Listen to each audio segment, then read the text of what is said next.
Shenanigans.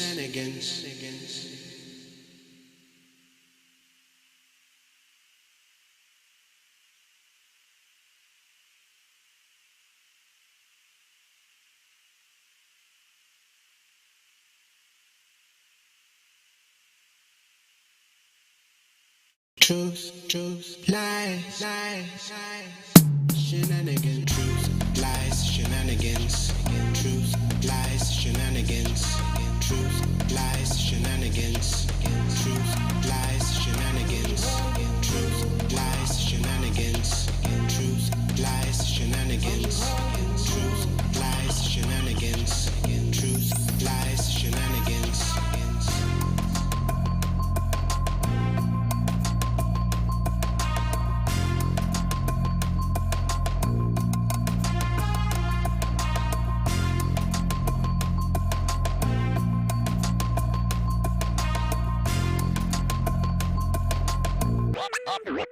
Oh yeah!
Shenanigans.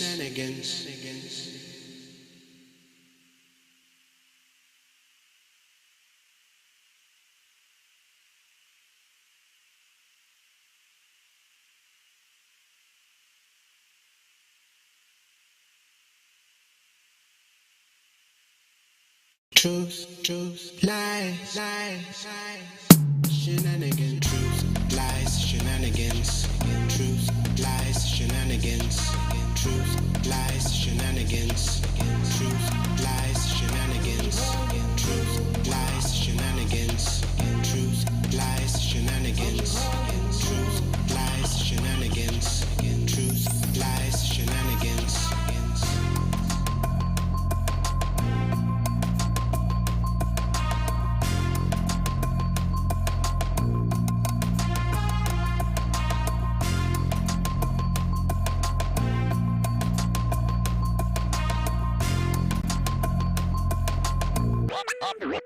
Oh yeah!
Shenanigans.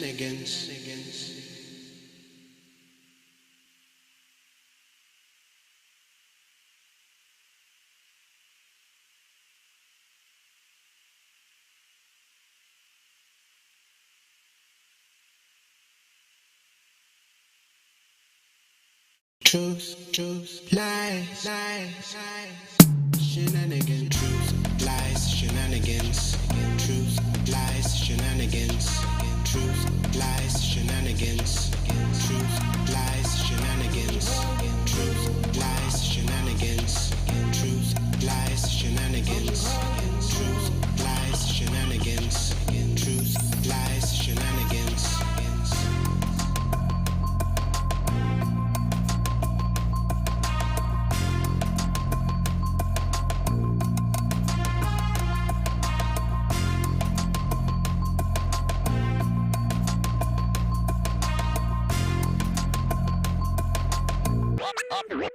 Oh yeah.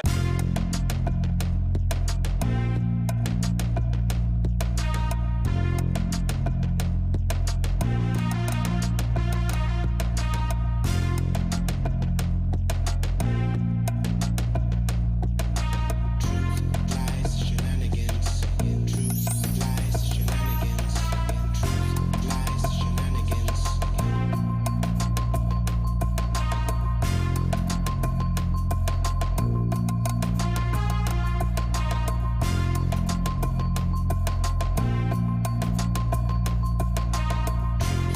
lies, shenanigans. Truth, lies, shenanigans. Truth, lies, shenanigans.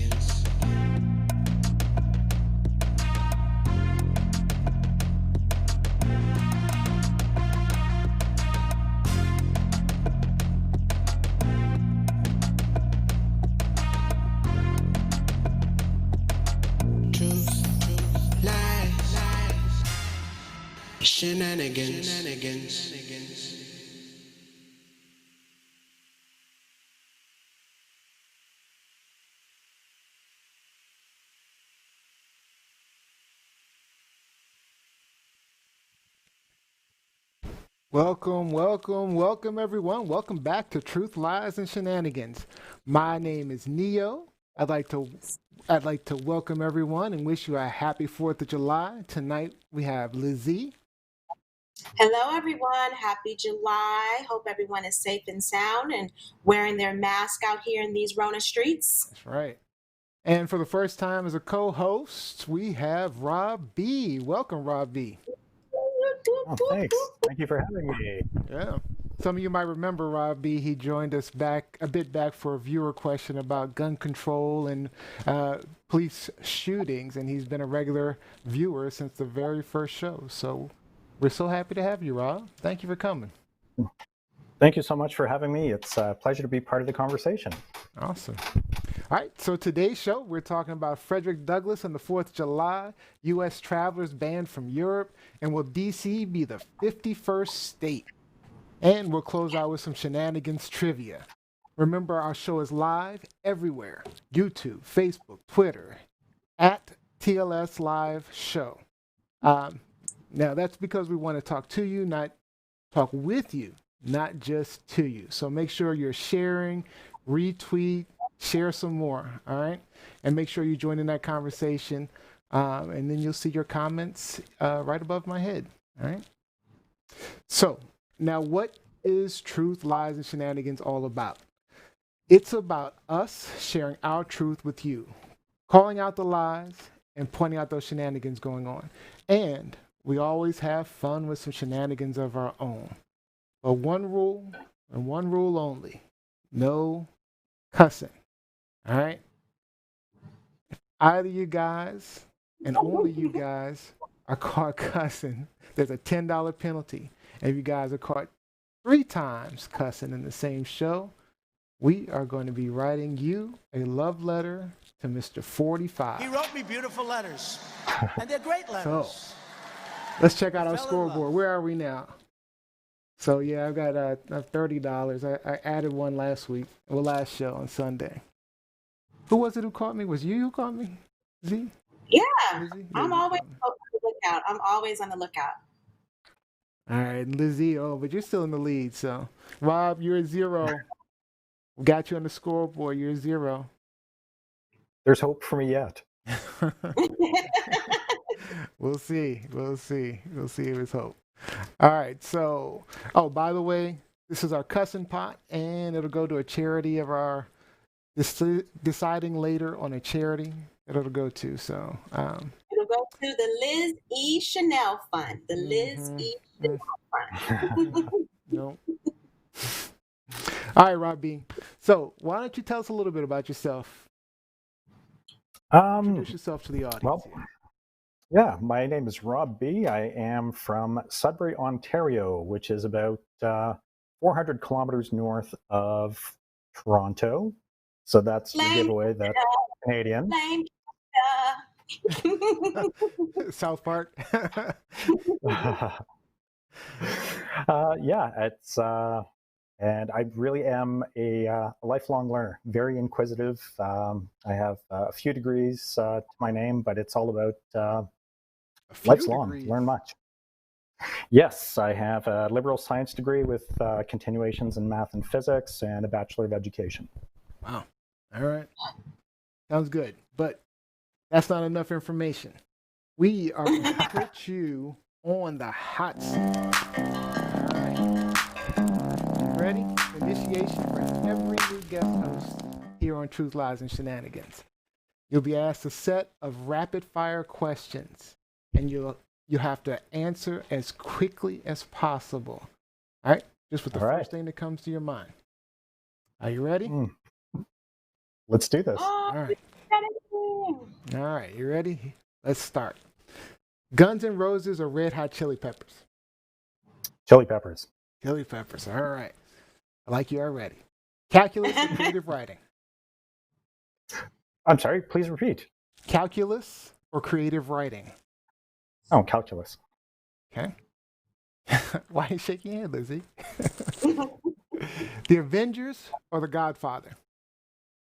Avengers. Okay. Phone call or send a text? Ooh, depends on the context. Depends on the context. So you could go either way. I could. Right. I'm one of the old guys who still likes phone calls. Okay. All right. That's surprising from an IT guy. All right. The good news or the bad news first? Bad news. Oh, really? Interesting. All right. Only one way to go from there. Amusement park or lazy day at the beach? I love roller coasters. Okay. Dementia or quadriplegic? I'm going to have to go with dementia because I don't want to be aware of that. Yeah. Wow. Okay. All right. Last two. Win the Powerball or live to 150?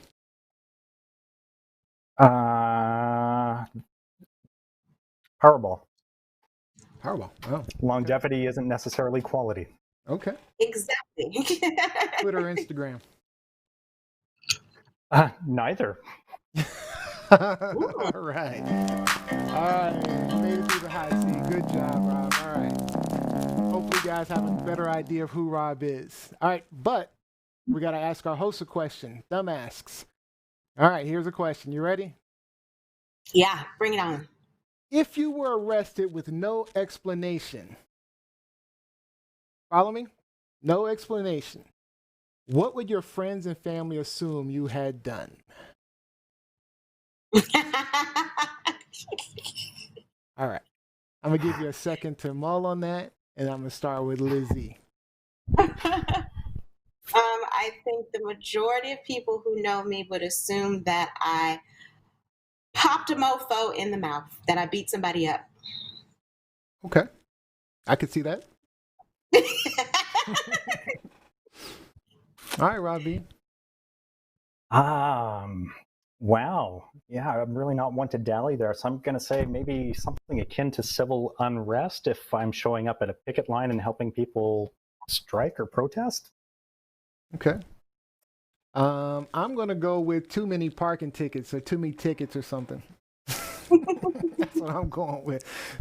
Or registration or something was, I forgot to do my registration or something like that.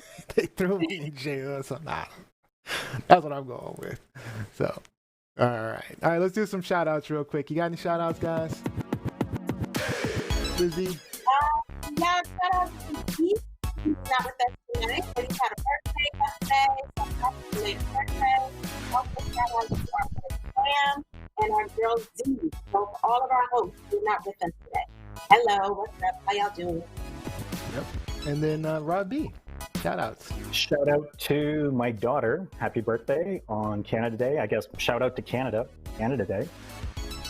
And shout out to my wife, who absolutely supports me through all of my new ventures. So, yeah, let's have some fun. Shout out to Nio. And then I got some shout outs. So I got one shout out, one very important shout out. I've got a shout out to my beautiful, wonderful wife, Mel. Her birthday is tomorrow. Happy, happy birthday. I love you.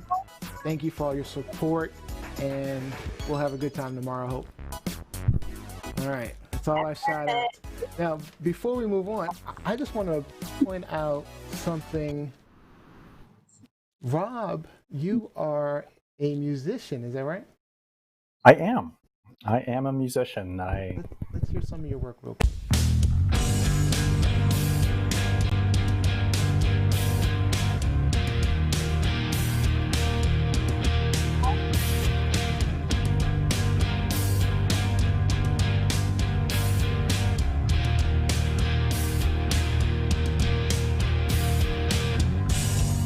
Take my hand and take my debt, keeping them locked inside my head. I never wanted to be. So was that you on the vocals? That is me on the vocals. That would be our power ballad, if you will. Nice. Good work. And it's Fall Machine. That's the name of the band. Fall Machine is the name of the band.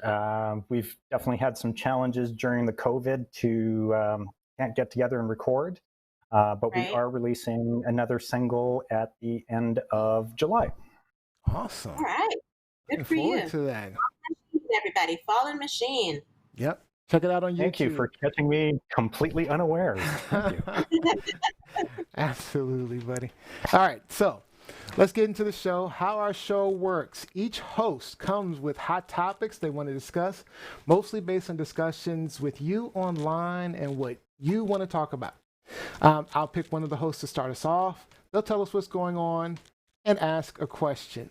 We'll start the timer, and we just jump in and let the conversation go. Once the time is up, you'll see this.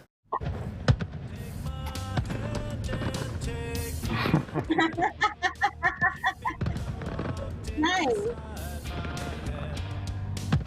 And we'll know it's time to move on. All right?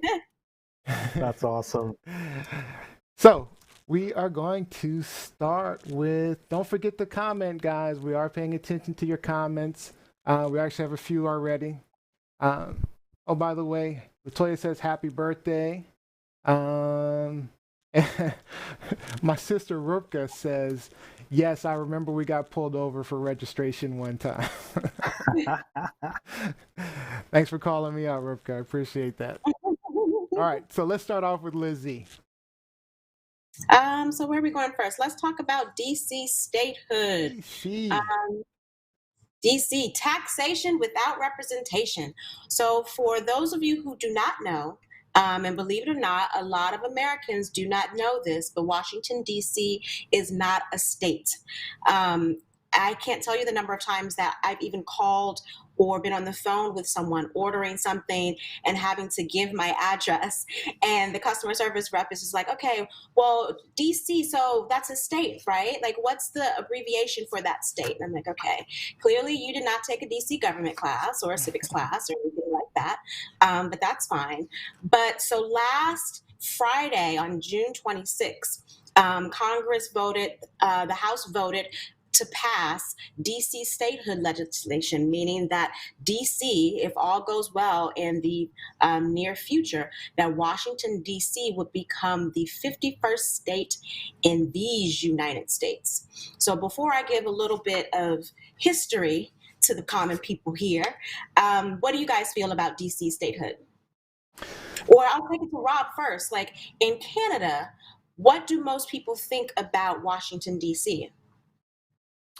In Canada, I would say that many of us have a hard time keeping up with the number of states, period.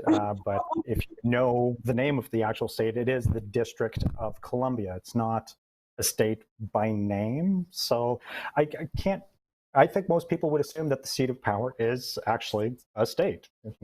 It's Washington, D.C. Okay. I think most people would believe it's a state. Which it is not, but that's okay. Mm-hmm. For the purposes of this conversation. What about you, Nio?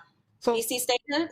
so What for do you a think? long time, I've been torn on this because I've always felt that there should be a federal controlled area. I mean, I like the whole idea of a federal federally protected area for the seat of government. But of course, there's about what 500, 600,000 residents in DC. Actually, Is it more it's than 702,000. 702,000? So that's a lot of residents to not have any representation in Congress or the Senate. So I've always been torn. I really don't see a way around it. I personally believe representation is more important than having a federally controlled city. And so Antonio or Nio brings up a couple of good points, specifically about representation. If you look at the visual of the license plate there, at the bottom it says taxation without representation, and that is actually something that is put on all DC license plates. So let me just give you a little history about why the residents of Washington, DC would like to become the 51st state. DC residents pay the highest per capita federal income taxes in the US. DC has 702,000 residents, more than the state of Vermont and Wyoming, and comparable with other states, including Delaware, Alaska, and several others. DC residents have fought and died in every war, yet those armed service members are denied the freedom they fought to serve and protect. DC elects a non-voting delegate to the House of Representatives, and that's been for the longest time. I think she's been our representative for 13 terms, Eleanor Holmes Norton, who's in her 80s. But even though she's our delegate, she can draft legislation, but she cannot vote. So even when Congress voted last week on DC statehood, she was not allowed to vote. That's what taxation without representation means. We are taxed like a state, like a big state, but we have no representation when it comes to Congress and in voting. And so that's been one of the major caveats to this whole, well, let's just keep it as, a federal territory, if you will, is that as the population of Washington, D.C. increases, more money is coming out of our pockets, but we have no representation for that. We're not getting anything in return for that. Now, of course, so this is a very partisan issue. So, of course, the Republicans came out today, and initially when the vote went down last week in the House, everyone was like, well, it'll never pass the Senate, which is right now a Republican-controlled Senate. But the Republicans came out today saying that they would never vote for DC statehood. And their main issue, even though they don't want to tell you that, their main issue is that would mean they would get two, because DC is a very Democratic area. Most people here are Democrats. And so that would mean we would have 2 Democratic votes in every piece of legislation that Congress is voting on. We would have 2 Democratic votes, and that would put them at a disadvantage. Which is invaluable right now because it's such a tight, 51-49? I believe so, something like that. But it matters, especially as we move forward. If everyone goes out and vote the way they should vote in November, and we have, the House is controlled by the Democratic majority. But then also, if we have a Democratic-controlled Senate, that's huge. That's huge for us here. So it's one of those things that I remember being in high school, and my friends in high school were always talking about taxation without representation, and people were voting. There is a DC statehood movement. There's a DC statehood office. Like, this is something that didn't just come up over the last year or so. This has been going on for decades. And while I don't think we're going to see anything change under this administration, That's another reason why we need to get our hind parts out there and vote in November, because with the next administration, we might have a chance to make this the 51st state. Thoughts? So okay, so I'm curious as to how. Okay, so to make it the 51st state, we would get 2 seats in Congress. Mm-hmm. It feels like, why is all of a sudden the Senate, the House of Representatives pulling for this? Because we've been asking for this, DC residents have been asking this for years. I'm talking decades, damn near a century. So why all of a sudden are the Democrats supporting it? Because the Democrats were not supporting it previously, and that's a little bit frustrating to me. And I think part of the reason they're doing it is because they're trying to make a play for these tight Senate seats, which is bothersome to me. Because why are you making the play for the tight Senate seats now? And why not be making a play for Senate seats elsewhere as well? But I think it should happen. I'm not saying it shouldn't happen. I'm just saying I just noticed that the Democrats are suddenly behind this, and that's a little frustrating to me. I think a lot of it has to do with also, like, with the last election, the last general election, we picked up about 40 seats in the House. Well, the Democrats picked up about 40 seats in the House. So I think as, we become more progressive and we get more new blood in Congress, that it will be easier to get some of this legislation heard and passed versus dealing with some of the more antiquated members of Congress who, are traditionally older white men who are very conservative in their ideals. Whereas now we're seeing a little bit more diversity in Congress, and some of these things, have a chance, have an opportunity to pass. Before you go in, I just want to point out the Republican seats are now at 53, Democratic seats at 45, and independents at 2. And both of those are typically Democratic seats. So it's basically a 53-47 split. So those 2 seats would be invaluable. Invaluable. It would make it almost a 53. Well, it would be invaluable. Any last thoughts? Really, from the outside looking in, it's kind of a staggering kind of phenomenon to think that there's been taxation without representation, that the populace has been asking for this, and that request has been ignored for decades. Sorry. We'll continue after the fireworks. How about that? Time we kind of dominated the conversation. We're going to let you get your thoughts in. Wow. So go ahead with it, Rob. No, it's like I was saying, it's just from the Canadian perspective, it is really surprising that this phenomenon was even allowed to happen during the formation of these United States. It seems to be someone who's left out on the far right in the Northeast. So it doesn't really make a whole lot of sense. So I'm glad to hear that there is traction, that this is something that people are pushing for. And I firmly believe that, yes, if you should have taxation with representation. Absolutely. Exactly. All right. Exactly. So let's move on. Unless you don't need the last word, Liz-E, did you have the last word you wanted to throw in there?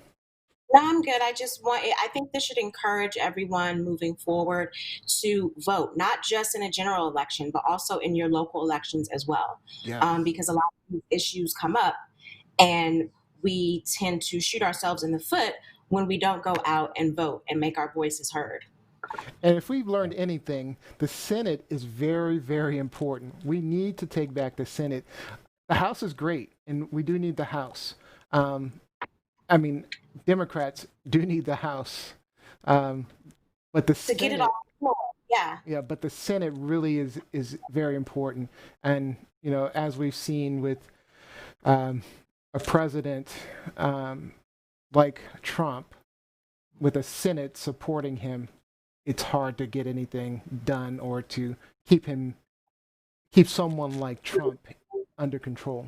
All right. So let's go ahead and move on. And I think we'll go ahead and move on to my topic. All right. So I want to talk about Frederick Douglass. This 4th of July. So after escaping from slavery in Maryland, Frederick Douglass became a national leader of the abolitionist movement and a highly respected orator, writer, and statesman. In 1852, about 13 years before slavery was abolished in the U.S., Douglass was asked to speak at a 4th of July gala. He caught his audience off guard with this speech, and the name of that speech is "What to the Slave is the 4th of July." So I'd like to play a recording of that, and then I'm going to ask you the question, is this still relevant today? Okay? Fellow citizens, pardon me, and allow me to ask, why am I called upon to speak here today? What have I, or those I represent, to do with your national independence? Are the great principles of political freedom and of natural justice embodied in that Declaration of Independence extended to us? And am I, therefore, called upon to bring our humble offering to the national altar and to confess their benefits and express devout gratitude for the blessings resulting from your independence to us? I am not included within the pale of this glorious anniversary.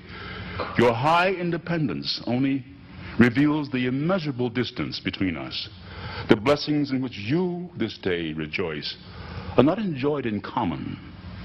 The rich inheritance of justice, liberty, prosperity, and independence bequeathed by your fathers is shared by you, not by me. The sunlight that brought life and healing to you has brought stripes and death to me. This 4th of July is yours, not mine. You may rejoice, I must mourn. To drag a man in fetters into the grand illuminated temple of liberty and call upon him to join you in joyous anthems were inhuman mockery and sacrilegious irony. Do you mean, citizens, to mock me by asking me to speak today? What to the American slave is your 4th of July? I answer, a day that reveals to him more than all other days of the year the gross injustice and cruelty to which he is a constant victim. To him, your celebration is a sham. Your boasted liberty, an unholy license.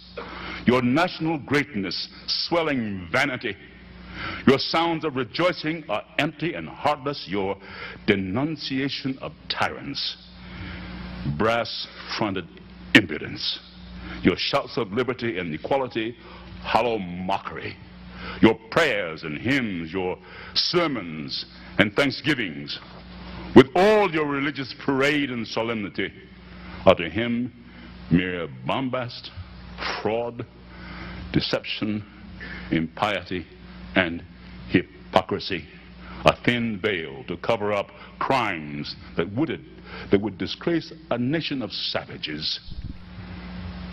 There's not a nation of the earth guilty of practices more shocking and bloody than are the people of these United States at this very hour. At a time like this, scorching irony, not convincing argument, is needed. Oh, had I the ability and could reach the nation's ear, I would today pour forth a stream, a fiery stream of biting ridicule, blasting reproach, withering sarcasm, and stern rebuke. For it is not light that is needed, but fire. It is not the gentle shower, but thunder. We need the storm, the whirlwind, the earthquake. The feeling of the nation must be quickened. The conscience of the nation must be roused. The propriety of the nation must be startled. The hypocrisy of the nation must be exposed, and the crimes against God and man must be proclaimed and denounced.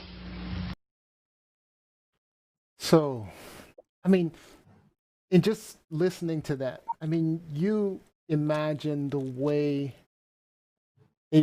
slaves were treated back in 1852 and treated as though they were dogs. But Frederick Douglass,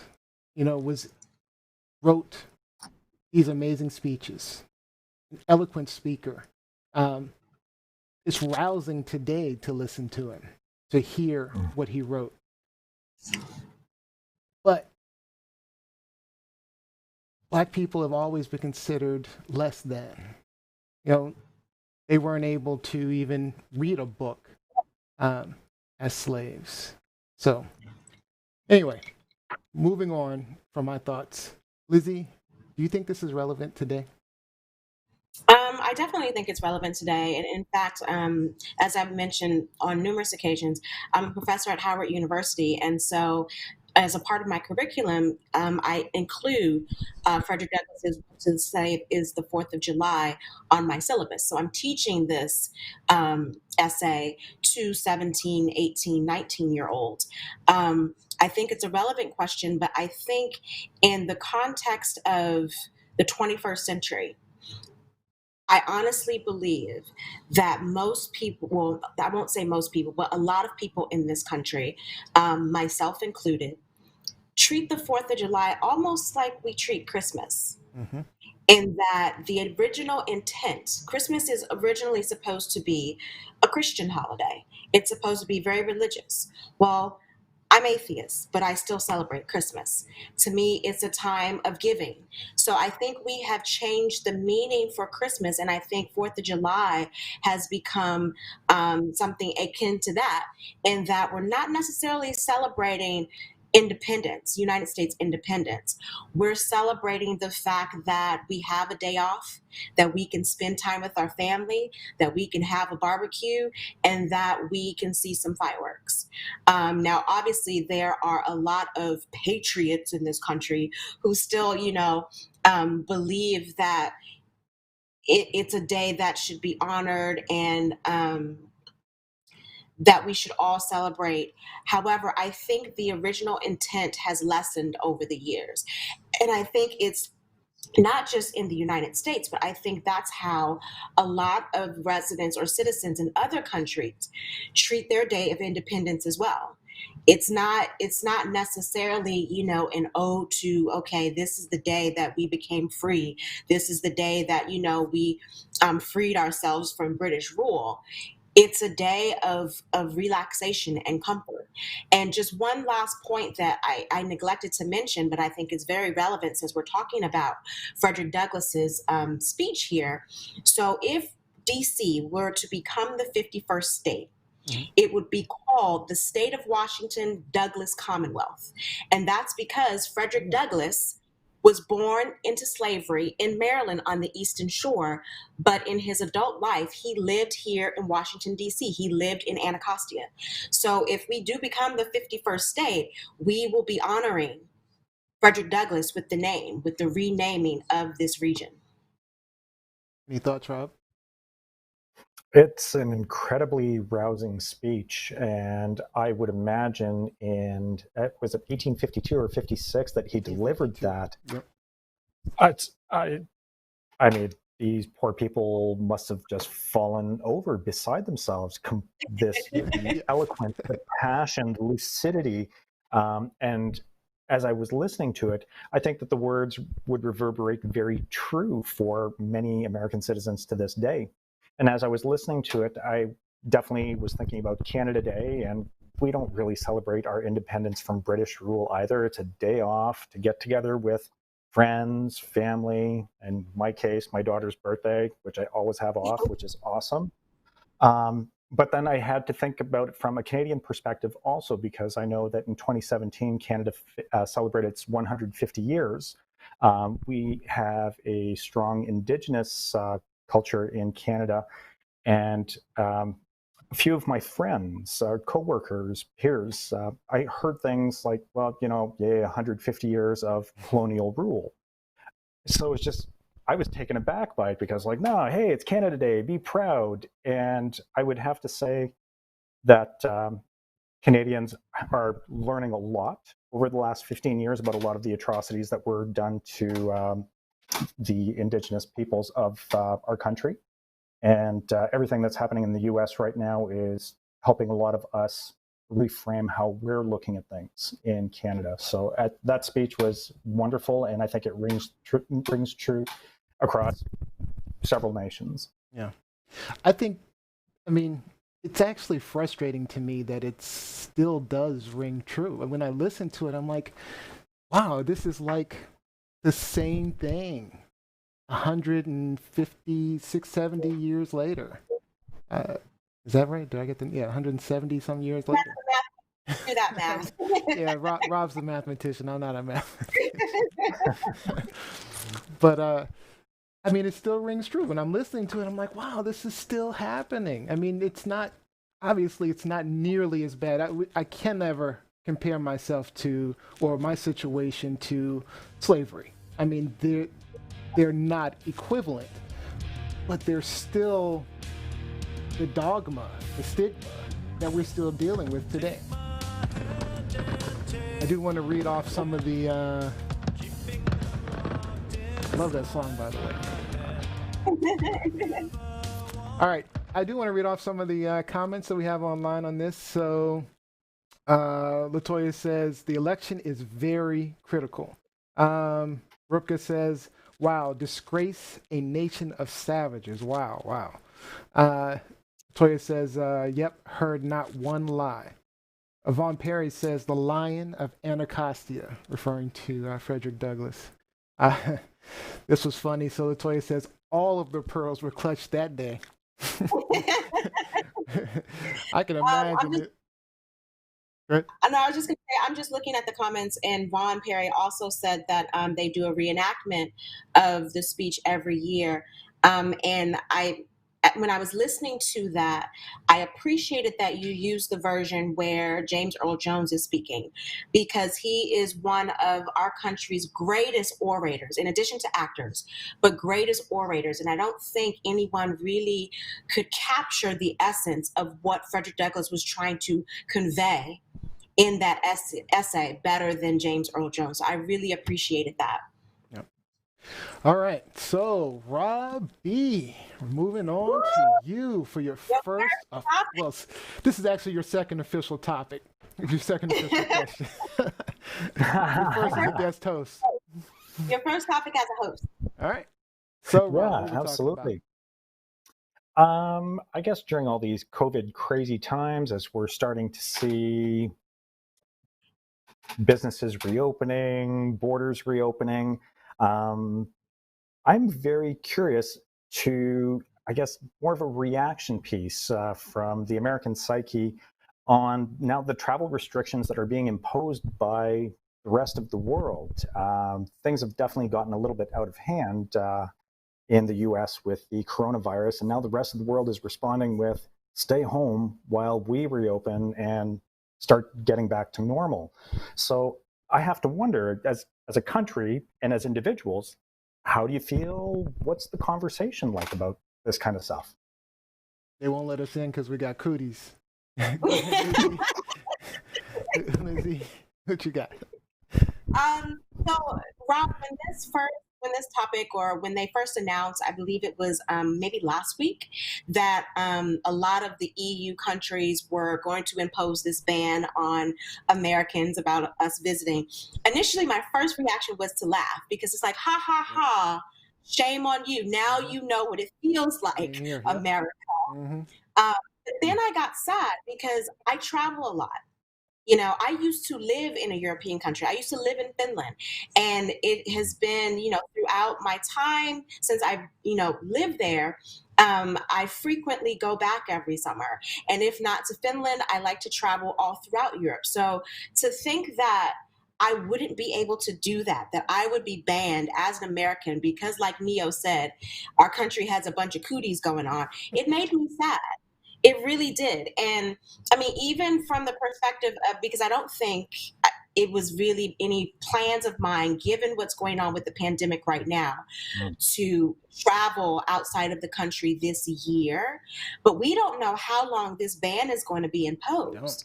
Like, what if I have a goddaughter in Finland who's going to graduate from high school next year?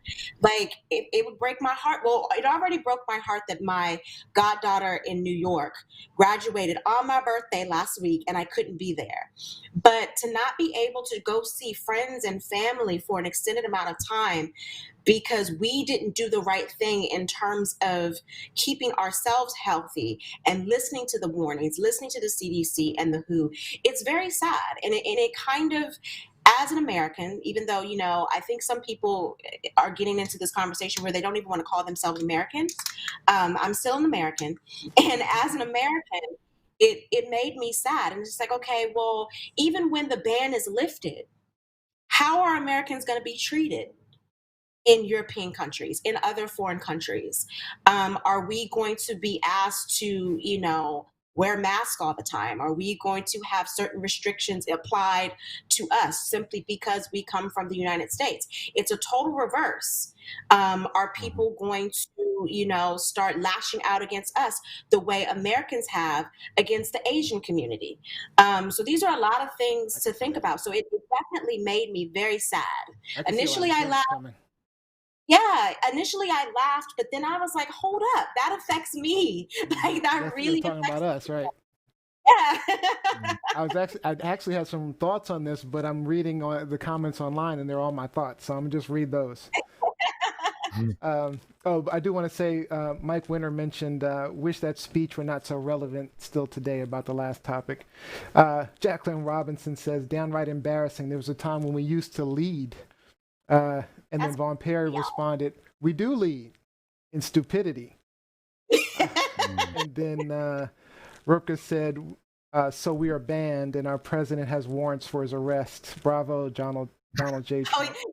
Then there's that.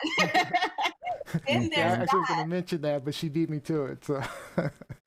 And then Actually, Latoya Liz says, brought I up an totally interesting- understand it. Our leadership has bungled the entire situation. I can't blame other countries for trying to protect their cities. And so yeah, those and were all my Liz thoughts, brought up actually. something interesting where she, just as far as how you're going to be perceived, are you going to be targeted?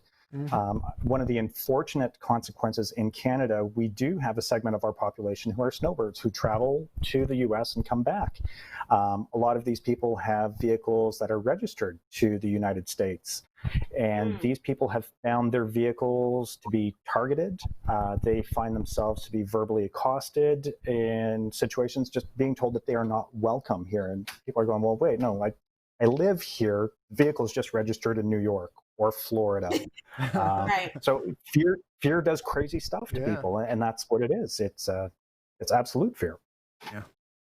And there are certain countries in Europe where I, as a person of color, I am easily identifiable as an American.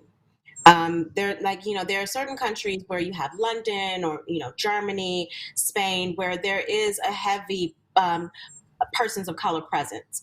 But like, if I go to Finland, if I go to Norway, if I go to Estonia, I stick out like a sore thumb still. When I lived in Finland, I mean, most Finns had never seen a Black person before in their lives. I was a celebrity in the town that I lived in. So if I were to go back, next summer, people are going to be like, okay, she's either from Africa or America, one or the other.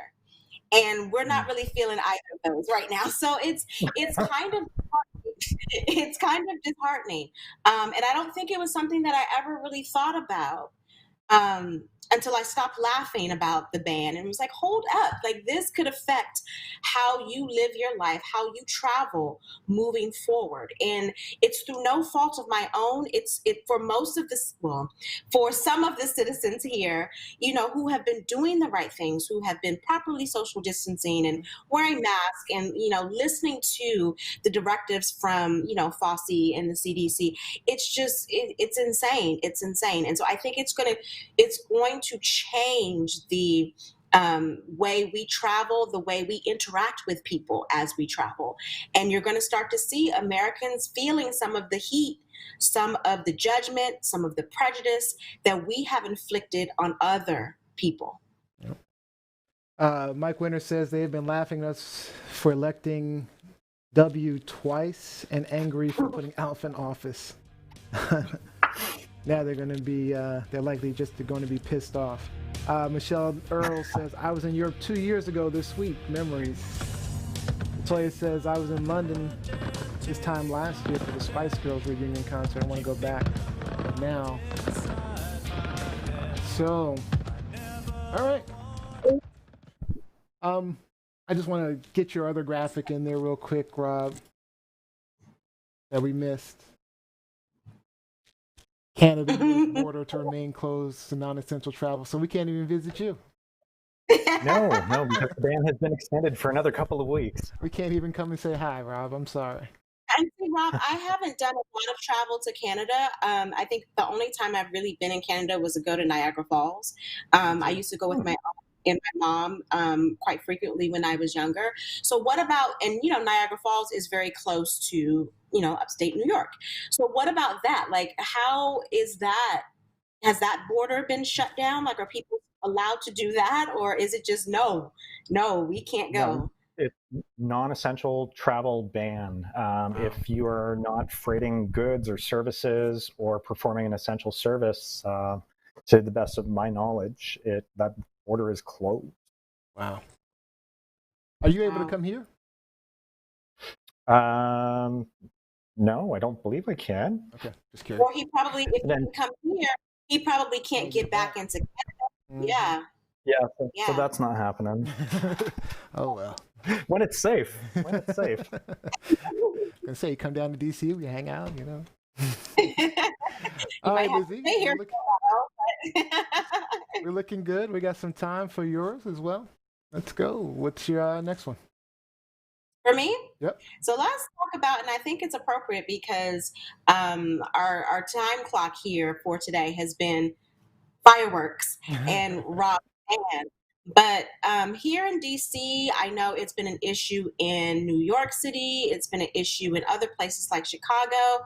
We are being bombarded with fireworks. And honestly, I don't even want to call them fireworks because these are, I like to call, in my area of DC, I live in Southwest DC. I like to call it, liken it to Outkast's song Bombs Over Baghdad. Now we are bombs over Southwest. These are not traditional fireworks. These are bombs that light up in the sky and rattle your building. But they start usually at 10:30, 11 o'clock at night and go into all hours of the morning. And most of these fireworks are illegal fireworks. And so I'm sick of it. I've seen so many people talk about it on my timeline, on all social media avenues, whether it be Twitter, Facebook, even Instagram. I have been very vocal about, cut this crap out. Now, I almost cursed there, but I held it. Cut it out. And so I was in a thread the other day on one of my pages on Facebook, and one of the people brought up the point. They were like, well, it's a part of DC culture, and if you don't like it, you can move.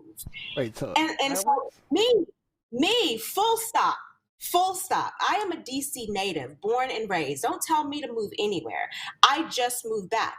But more importantly, with the Black community, why don't we demand better for ourselves in our communities? Like, why is it that I have to accept? I pay taxes here in DC. I pay, and I'm going to curse now, a shitload of money to live in my residence. to live my residence in DC in my neighborhood, why can't I come home and have peace and quiet? Why should that just be for the white folks out in the suburbs? Why aren't we demanding better of our communities? And it's not just the fireworks, even though that's a huge part of it, but it's also the aftermath. You think these people who are lighting off fireworks at 2 in the morning are cleaning up the debris? No. So now we have trash everywhere that no one wants to clean up. And so my question to you all is, do you think that, we're just old and crotchety and we're complaining too much? Or is this really an issue that needs to be addressed? I'll let you start, Rob. I think it's an issue that needs to be addressed. Let me just ask you very quickly, do you guys experience the same thing in Canada with like fireworks all hours of the night? Oh no, we have a lot of restrictions on fireworks and explosives. We don't have access to what you have. I have some gopher problems right now, and I was looking to just get some little firecrackers, like little cherry bombs. They're illegal in Canada. I can't get them. In all of Canada. But in all of Canada, I can't order it across the border. It's and I think it's an indulgence that Americans have. You like to blow stuff up. I almost went your way.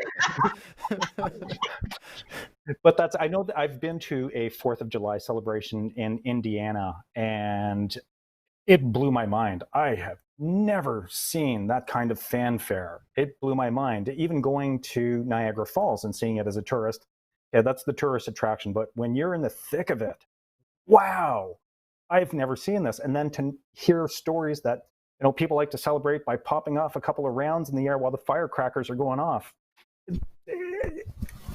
It's crazy. And further to your point, Liz, it's the cleanup afterwards. The chemical debris that's left behind is so damaging to your local fauna. The stress that it causes your pets and the animals. Yeah, populations of birds, but wild birds die of fear, just drop. So if you're making them bigger and louder, that's, again, it's a recipe for disaster. You're hurting the critters, and you're disturbing a lot of people around you. It's just something that's really obnoxious. It's great to celebrate, but you don't have to ruin it for everybody else. And you don't have to do it so late at night. So last night, because I've been documenting, they've been going off earlier this year. Because last year it didn't start like at the beginning of June. This year it started, and it's been going on for the past month, and it will continue until after 4th of July. But for the past few weeks, they've been starting not at a reasonable hour. It's usually that 10:45, 11:30 timeframe when they start, not when they end. When they start, and they end at about 1:30 a.m., 2 a.m. And so you brought up a good point about the pets. Like, I have a cat. Yep. It drives him insane. Does drive. And I feel for him because, all of that anxiety, he doesn't know what's going on. But then I feel for me too, because when he hears it and he runs, he's knocking crap over in my apartment. So I'm like, here we go again. But in addition to that, where I live in Southwest, there are a lot of elderly people in this neighborhood. There are a lot of, retired veterans in this neighborhood, people who have PTSD. They do not want to hear explosives in the middle of the night. It is unnerving. It is jarring. It is a shock to the system. You can get no peace, none. And I don't understand this idea or this collective that suggests that, well, you just have to deal with it. Well, no, honestly, I don't really. I don't. And I'm not saying I'm advocating for police to come start locking people up, but we as a community need to come up with a better plan on how to deal with this, because it's really getting out of hand. It's selfish, it's obnoxious. And, I work in the morning. Like, even though we're inside at home, I teach. So I have to have my mind rested and prepared. People have children at home. They have babies. Like, this is a lot of nonsense. A lot of nonsense. I've been lucky. I live in a suburb of DC, and I've heard like none. So I've heard like no fireworks. So, and yeah, I think you are being crotchety and complaining. But Antonio, you bring a good point though, that you no longer live in DC, you live out in the suburbs. Yep. And for the young lady who suggested that we all move, okay, in a time where we are complaining every single day about gentrification Yeah. and about others moving into our city, why would you suggest that Black folks just start moving because we don't like fireworks? Like, if I'm looking for a home, I'm not going to move into a neighborhood where there are gunshots every night. So why would I move into a neighborhood where they're blowing up fireworks and explosives every night? And no, I don't want to live in Maryland. No, I don't want to live in the suburbs. I want to live in the city that raised me, and I should be able to do that peacefully. I just want to show this video that Rob shared with us about drones. Yeah. While that's going on, As an actually, alternative. while that's going on, Yeah. go ahead. It's not exactly blowing stuff up, but it's a technological marvel, and it's just beautiful to see. Yeah, it's pretty awesome. Take my hand and So while we're doing that, I'm gonna read some comments online real quick. We have a lot of I comments. saw one. Yeah, you saw Earl in Bama.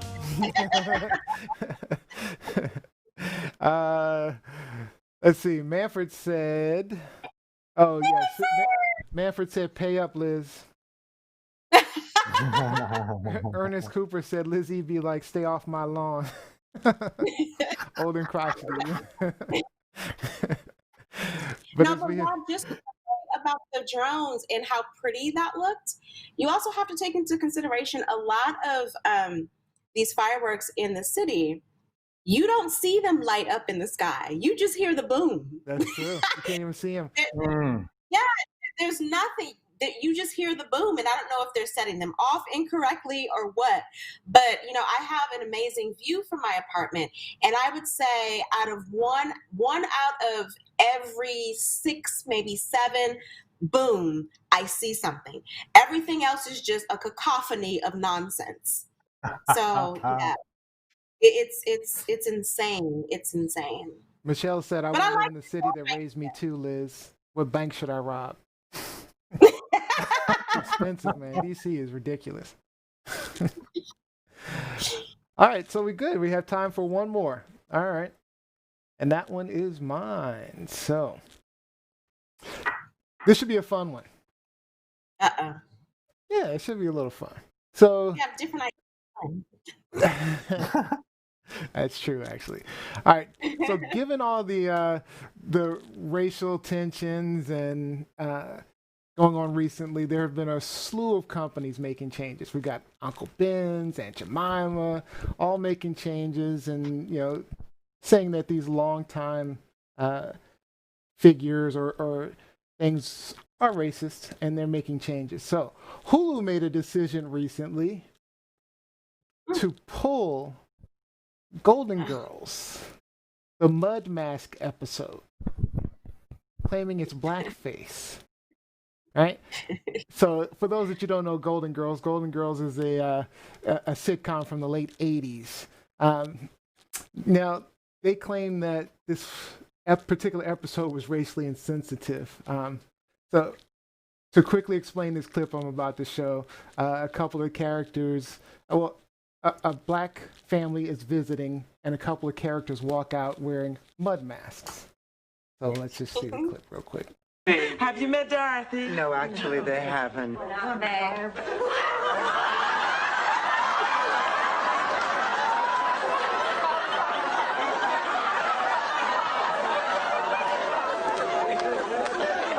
You must be Michael's parents.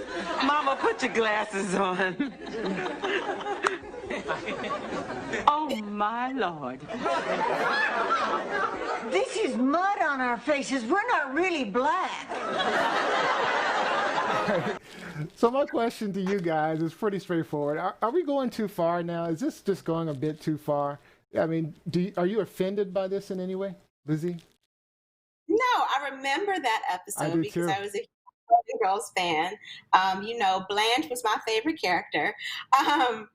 But I mean, And I've done a lot of mud masks. Okay, I've done a lot of mud masks with Black female friends, with white female friends. Never once did I associate that with blackface.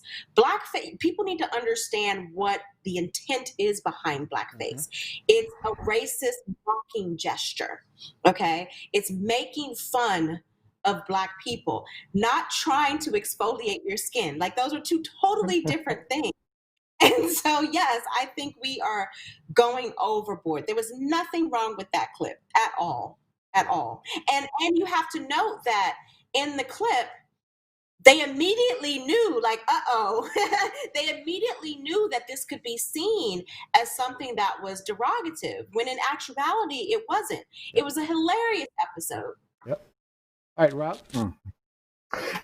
Well, to me, it was funny, and that's it. There's nothing denigrating. There's nothing mocking or inflammatory about it. It's just a weird timing situation. Yeah, to see Liz react with just belly laughs made me feel very comfortable. To know, okay, good. This isn't okay. Good. All right, good. I'm feeling the right way because in these modern times, of course, I have to stop and really think about it. How am I viewing this? Right. But yeah, in that situation, it is about context. It really is. What's funny is funny, and what's racially insensitive is racially insensitive. There's definitely a difference. Now, I've watched a lot of Golden Girl episodes over the years. I've rewatched episodes. I still watch Golden Girls, and I still laugh at it. It's funny. And actually, a lot of their episodes dealt with some very serious racial inequality issues. And actually, this episode is one of them, because it was talking about an interracial couple. And so it was actually talking about how the Black mother that we saw was not accepting of a white, her daughter being with a white guy. And so it dealt with some very difficult racial issues. And actually, there were a lot of episodes of the Golden Girls dealt with issues like that. So I didn't find it offensive in any way. I thought it was hilarious when I saw it. I thought it was hilarious when I just saw it again.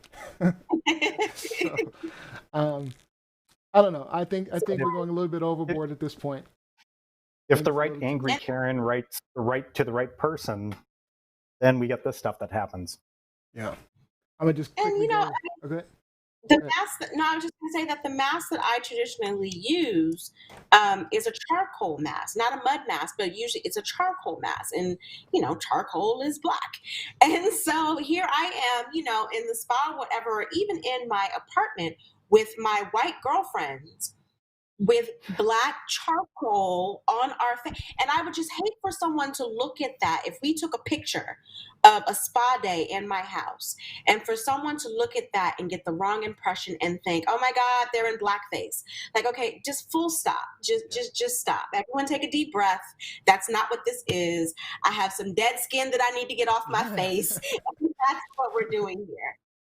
So I think in certain instances we need to pause and not see the devil in everything that's out there. Yeah, exactly. So just to go over some comments real quick, we got Latoya says they're definitely doing too much. She said LMAO. I can't cuss, so LMAO. They're clearly doing facial treatments. Mike Winter said that episode was hilarious. They be doing the most with this cancellation mess. Ropka says, I don't know, I'm not mad. Mud masks are brown. I think it was clever, which I thought it was clever too, because it was funny contextually. Also, too, just a quick note that Jacqueline Robinson, my sister, commented that the Black mother was actually more racist, whereas Dorothy more concerned about the age differences. Yep. So you have to put it in that context as well. That's a great point, because that was the case. The mother was being racist and saying, hey, you ain't marrying no white man and all this. And then Von Perry mentioned the one with Don Cheadle and the Confederate flag was good and still very relevant. I remember that episode as well.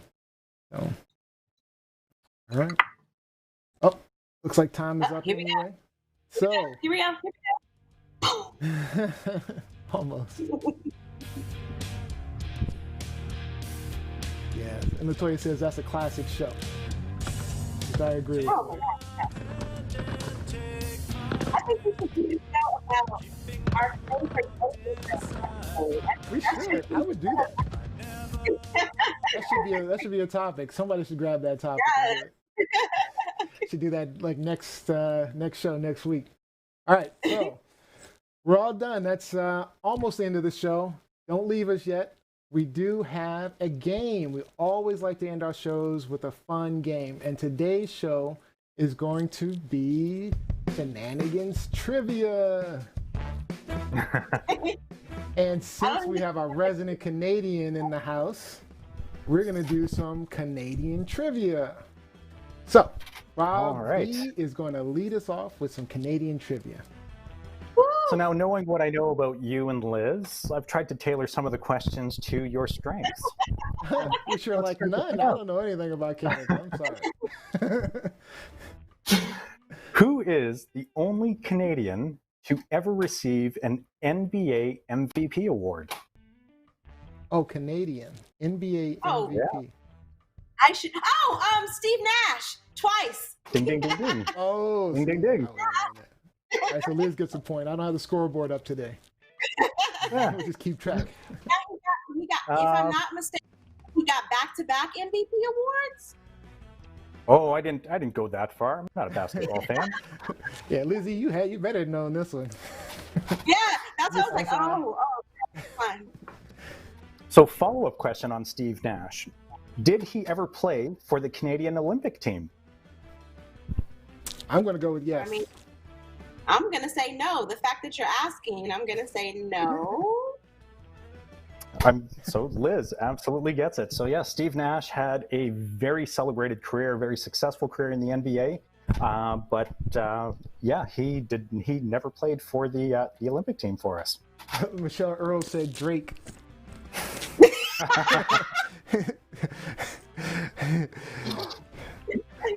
Where is the nickel capital of the world? The nickel? Uh-huh. Like, do you want to know the city or? Wait, the nickel I'm capital sorry, of the world. Canada. The nickel. It is somewhere in Canada. Oh, okay. Darn it, I thought I was gonna. I'm going to pick. Montreal. Oh man, I was going to say Montreal. I'm just going to pick something different, just to pick something different. Toronto. Well, Nio, you're closer because it's actually my hometown. Oh, okay. Sudbury, Ontario is the nickel capital Sudbury. of the world since 1901. So do I get a point for that? Even close? You get a point for that.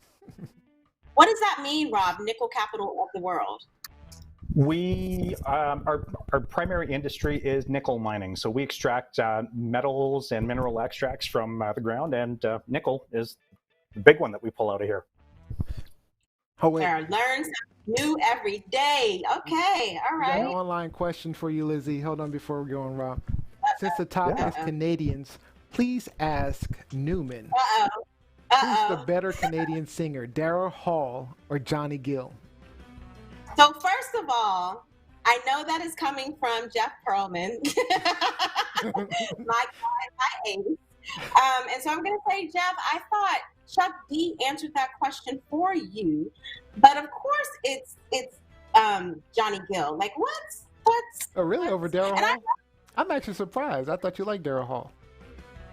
I was just going to say I do like Hall of Notes, but Daryl Hall does not have Johnny Gill's voice, and Johnny Gill is from DC. Y'all better recognize he's a homegrown. Y'all better recognize. But Jeff Coleman asked this question of Chuck D, and Chuck D told him, if I'm not mistaken, Daryl Hall had the better songs, but Johnny Gill had the better voice. I would agree with that. So, yeah. That I would agree with. Yeah. That's a good answer. All right, Rob, go ahead. All right, Liz, testing you again here. Which NHL team defeated the Vancouver Canucks in the 2011 Stanley Cup playoffs? The ones that triggered the Vancouver riots. Ooh. And you see, I'm not Googling.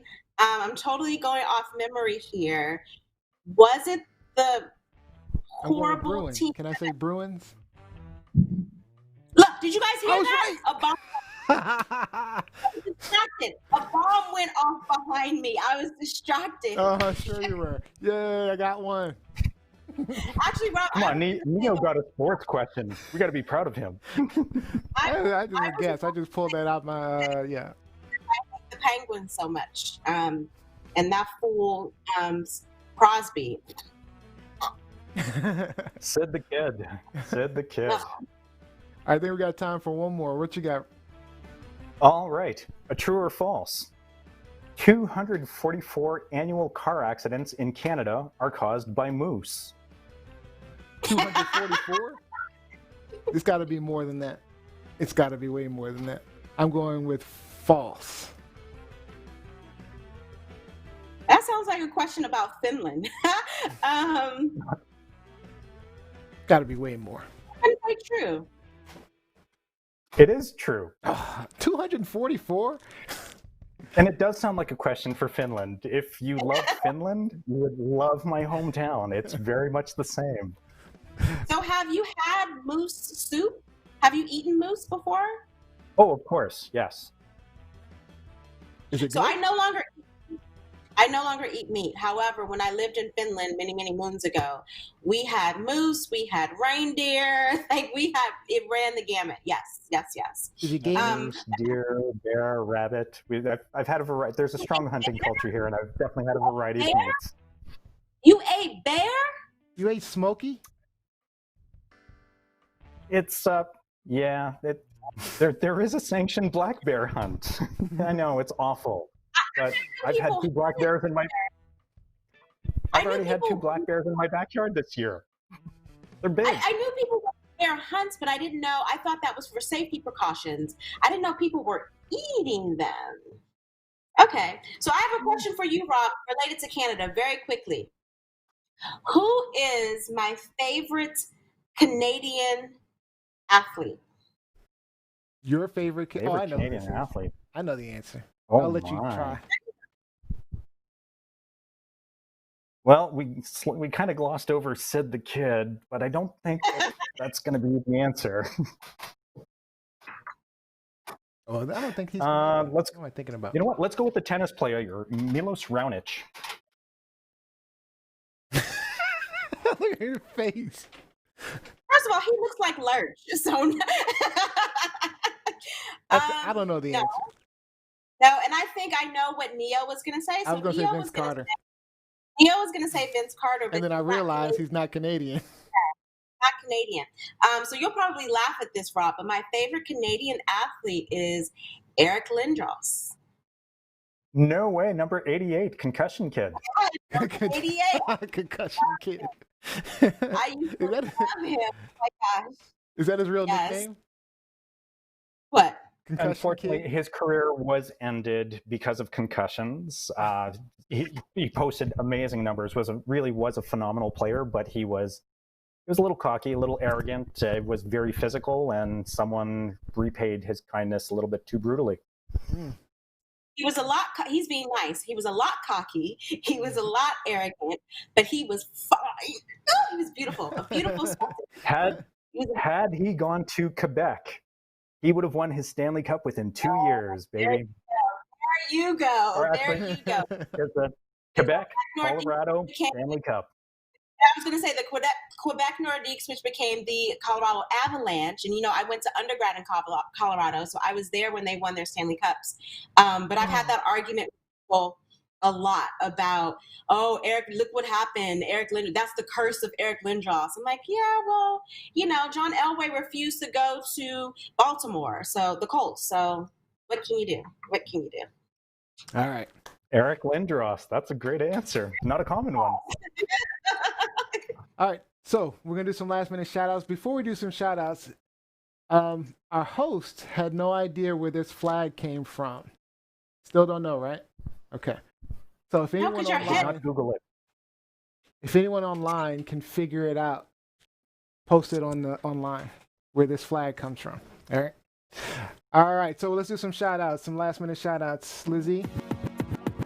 Always at the end of the show, tuning in. watching. Love you, girl. Bobby. I guess I would put some shout outs to my fellow band members, Dustin Nice. and Luke. Did not know that the song was going to be played, and I did give them a heads up. So we got some streams, baby. All right, again, my wife, thank you. I want to do my wife happy birthday. So Mike Winter, Latoya was really active today. Jeff, Jacqueline, our sister Rupka, a lot of people on the day. It was great job. All right, and we're gonna close it out. So, all right, so I'd like to thank all of you guys for joining us. We hope you had a good time, maybe gained a new perspective. Don't forget to like, follow, and subscribe at TLS Live Show. And you can also go to www.tlslive.show. We love seeing all the great discussions going on Facebook page. This Sunday, we will not be streaming. We're letting our host kind of enjoy some time with the holiday with their family. So we'll see you next Wednesday. We'll be starting a new segment highlighting some businesses. And we'll be doing that for successive shows. And we have a new guest host, Katie, will be joining us for some shenanigans. Let me see if anybody figured out what this is before we close it out. Nope, nobody did. This is actually from The Watchmen, and it's 51 stars. Oh, they're already predicting DC statehood. They were. All right, Rob, I'm going to give you the last word. Close this out. Anything you want to say? Happy anniversary to my wife tomorrow. 4 amazing years. Wow, Thank you. Congratulations. Happy anniversary. Happy anniversary. We're celebrating birthdays, anniversaries. Oh my goodness. A lot going on. All right, guys. Well, we'll see you guys on Wednesday. I'll see you, Liz-E, Wednesday, and Rob, we'll see you again soon. Great show. Thanks for joining us. Awesome. Thank you. It was our Thanks, everyone. pleasure. See you later.